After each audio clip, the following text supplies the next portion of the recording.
पप्पू यादव जी। पप्पू जी, बहुत बहुत स्वागत है आपका इंडिया न्यूज पर।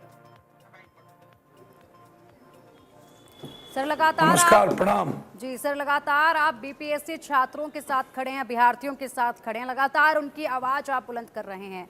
यहाँ पर अभ्यर्थी अपनी मांगों को लेकर खड़े हुए थे और लगातार वोटर कैनन का सामना किया, पुलिस की लाठियों का सामना किया, लेकिन अब इस पर राजनीति बताई जा रही है कि चरम पर है। ऐसे में आपकी मुलाकात गवर्नर से भी हुई है, आश्वासन आपको मिला है और कार्रवाई की भी बात की गई है। देखिए, कोई भी आंदोलन को याद कीजिए। जब 25 लाख बच्चे नीट्स का मामला था तो ओथ के दिन मैंने हैशटैग रीनीट के मुद्दों को लेकर के हमसे स्पीकर की बहस हो गई थी। और जब बीपीएससी के मुद्दे आए और कलेक्टर ने थप्पड़ जरा बीपीएससी के बच्चों पर, तो मैंने ये मुद्दे भी उठाए और सदन में लगातार इसकी चर्चा की भी मांग मैंने की। एडजॉर्नमेंट मोशन भी लाया। फिर जन्मदिन के दिन 24 घंटा हम बच्चों के साथ उपवास पे रहे और फिर राहुल जी और प्रियंका जी से वार्ता करके इसको मैंने कोशिश की कि उनके द्वारा भी उनके बीच भी संज्ञान में लाया जाए। मनमोहन सिंह जी नहीं रहे बीच में, नहीं तो राहुल जी हो सकता था यहाँ आते। आने के पहले जब हमला जिस तरीके से विपक्ष के नेता, इतने बड़ी तैयारी, इतनी बड़ी ताकत, इतने बड़ा समर्थन, 100 एमएलए, इतने बड़े एमपी के बावजूद हम नहीं बैठ पाए और इस आंदोलन में अपने सब कुछ छोड़ देते। बिहार के बच्चे लगातार कभी बाहर गाली सुन रहे हैं, माँ बहन कह रहे हैं, कभी लाठी खा रहे हैं, कभी बाहर खा रहे हैं, पुलिसिया गुंडा के द्वारा यहाँ गाली बोली सुना जा रहा है और आप राजनीति में लगे हैं। तो पहले आप अपने बच्चों को बचाइए। दूसरी तरफ 13 दिनों तक सब बच्चों ने मेरे अकेले लाठी खाया। हम 3-3 बार हमारे बच्चों लाठी खाए। कभी कुत्ता मुंह पोंछ ले, कभी मच्छर। हालात अच्छे नहीं रहे, बहुत बुरी स्थिति थी। उसके बावजूद बच्चे कभी हिंसक नहीं हुए, बच्चों पर लाठियां चली, जुर्म हुई। 13 दिन के बाद कुछ दलाल कोचिंग वाले जो पैसे के बदौलत जिसको बेचा गया, जिसके बारे में आप जानते हैं, एक फ्रॉड किशोर, 13 दिन के बाद उसको खरीदा और 4 बजे हाईजैक कर लिया आंदोलन को। 1-1.5 घंटे के अंदर वो 20 मिनट में भाग गया एसडीओ के गाड़ी से और बच्चों पर लाठी, कैनर सब चल गए। और इन्होंने सौदा किया सरकार के साथ, इस आंदोलन को मिटाने की कोशिश की और फिर रात में जाके कम्बल देते हैं, धमकी देना, औकात बताना,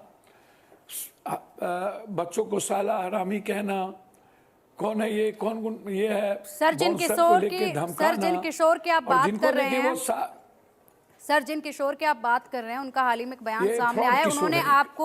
उन्होंने आपको फ्रीलांसर नेता बताया है। मैं सुनिए ना, वो तो अभी उन बच्चा है। अभी तो वो जुम्मा उसके दांत भी नहीं टूटे हैं। 90 में हम एमएलए बने, 91 में एमपी, 84 में कॉलेज प्रेसिडेंट।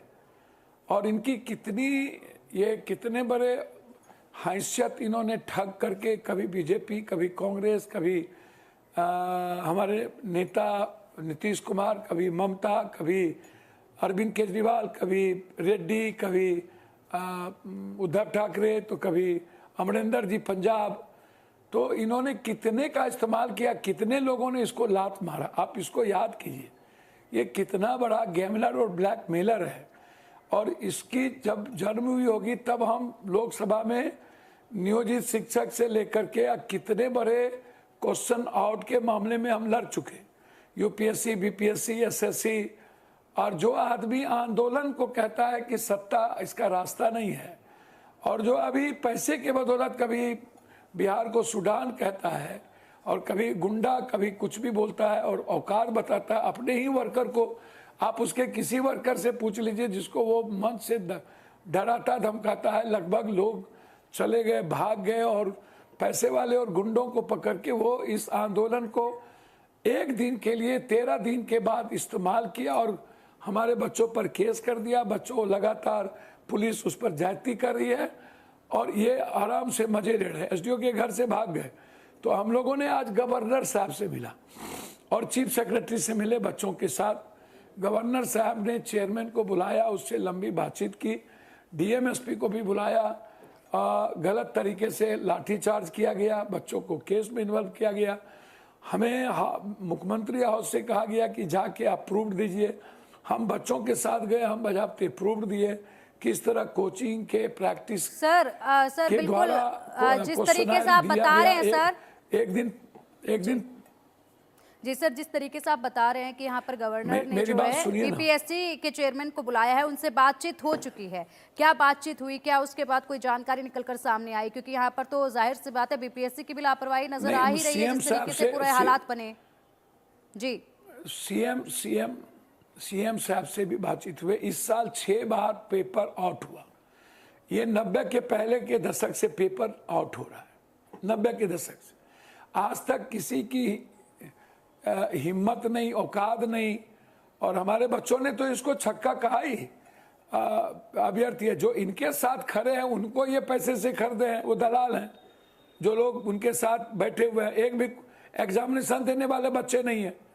वही लोग तो इस आंदोलन को खत्म करने का प्रयास किया। छोटा कोचिंग, बड़ा कोचिंग, और उसी कोचिंग के प्रैक्टिस से क्वेश्चन आया। नॉर्मलाइजेशन का मुद्दा क्या है? नॉर्मलाइजेशन वही है कि जब हम 23, 24, 27 क्वेश्चन, पप्पू यादव पूर्णिया के सांसद हैं और दूसरा क्वेश्चन है पप्पू यादव कहां के सांसद हैं। तो प्रश्न और उत्तर दोनों उसी में है। आप गुरुद्वारे पटना में है, पटना में गुरुद्वारे कहां पर है? देखिए इस तरह के क्वेश्चन और 20 सेंटर पे कब बच्चियां लेट से गई, क्वेश्चन कब मिला, कब नहीं मिला, हम लोगों ने पूरे प्रूफ दे दिए, पूरा। और हमने जांच की मांग की है, सीसीटीवी फुटेज। और एक दिन उसी कोचिंग माफियाओं के द्वारा